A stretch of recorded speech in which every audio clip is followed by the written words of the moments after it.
Hey guys, welcome back to the channel. Toyota has trademarked the iForce Max trademark. It is going to be seen in the Tundra. I'm sure you're going to see it in the Sequoia, possibly even in the LX. So we have a lot to talk about, mainly in theorizing what this awesome new motor slash powertrain could be for the Toyota and Lexus lineup. So smash the like button, let's get into it. All right guys, over at Autoblog, Toyota applies to trademark iForce Max in the United States, thought to be next-gen Tundra with roughly 450 horsepower. On February 18th, Toyota submitted an application to the US Patent and Trademark Office to secure the term iForce Max. The paperwork suggests the mark for automobiles and structural parts thereof. It's thought that the moniker will be applied to the rumored new engine headed for the next generation Tundra pickup truck, expected next year as a 2022 model year. The iForce name is as old as Tundra, appearing way back in 2000, the first generation 4.7 liter V8. They say it produced 245 horsepower and 315 pound torque. That was the 2UZ FE motor that we saw in the GX 470 and the LX 470 as well.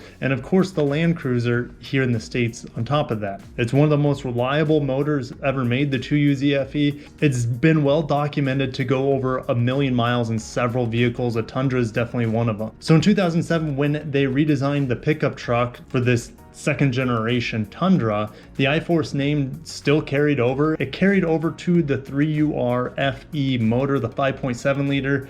That has stayed at about 380 horsepower and about 400 pound-feet of torque since that came out in 07. So it's been about 13 years that we've had the same motor. Now it is reliable, it's tried and true, it's a great motor, but where it suffers is fuel economy and I guess peak power and torque that the big three have been able to supplant it in the past 13 years. But when it came out, it was definitely the bad boy on the block. It was the best motor by far that you could buy. Arguably, it is still the best motor in terms of reliability, but it cannot keep up with fuel economy nor ultimate power. Years of rumors have pointed the third generation getting a top trim 3.5 liter twin turbo V6 hybrid built off the same motor used in various Lexus models, and its predicted output is 450 horsepower and 500 pound-feet of torque.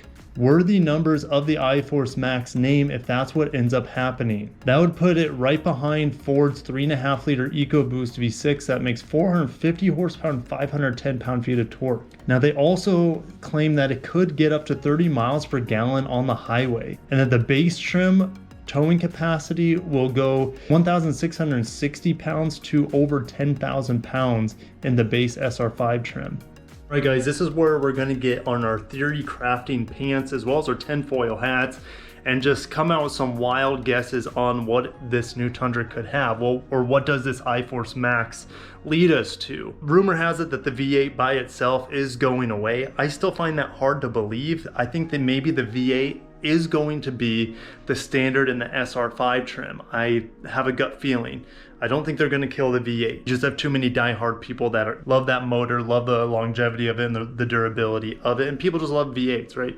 The simplicity of it. I also know for a fact that the new Tundra will have a hybrid. I just don't know if it's gonna be right away. We know there will be a hybrid variant by 2025. Toyota has confirmed that with every single vehicle in the lineup. Let's just talk about the hybrid now. Let's say that the hybrid is the top of the line powertrain that you can get on this new vehicle.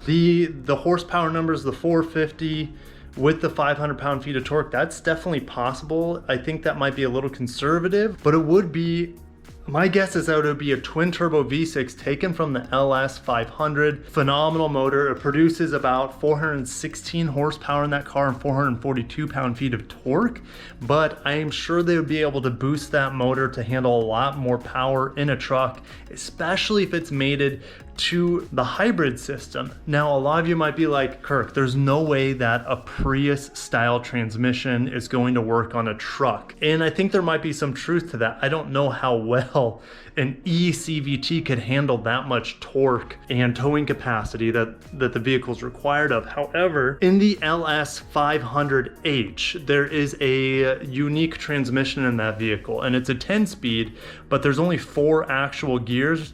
and then the rest are simulated by a CVT. But the first 4 speeds in that Tundra could be all physical gears, and then they just have a bunch of simulated gears for fuel economy after that. That would make the most sense to me, but I don't know, that's just a guess at this point.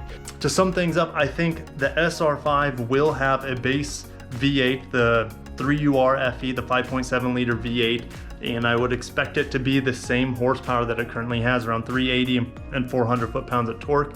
Then you would have the V6 twin turbo as a step above that, maybe with a standard 10-speed automatic transmission that we see in the likes of the LC500 and the LS500. And that motor will have, let's say, 420 horsepower and 450 pound-feet of torque.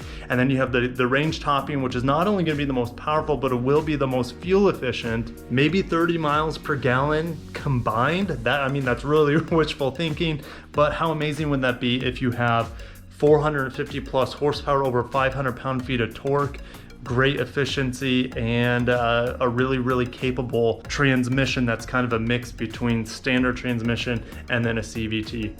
So what do you guys think? I know this is a lot of conjecture on my part, but I think a large part of what I said is probably going to come true, at least some part of what I said is going to come true. So smash the like button and subscribe for more Toyota and Lexus news, and I'll catch you guys in the next video. Thank you so much for watching, and have a great night. Peace out.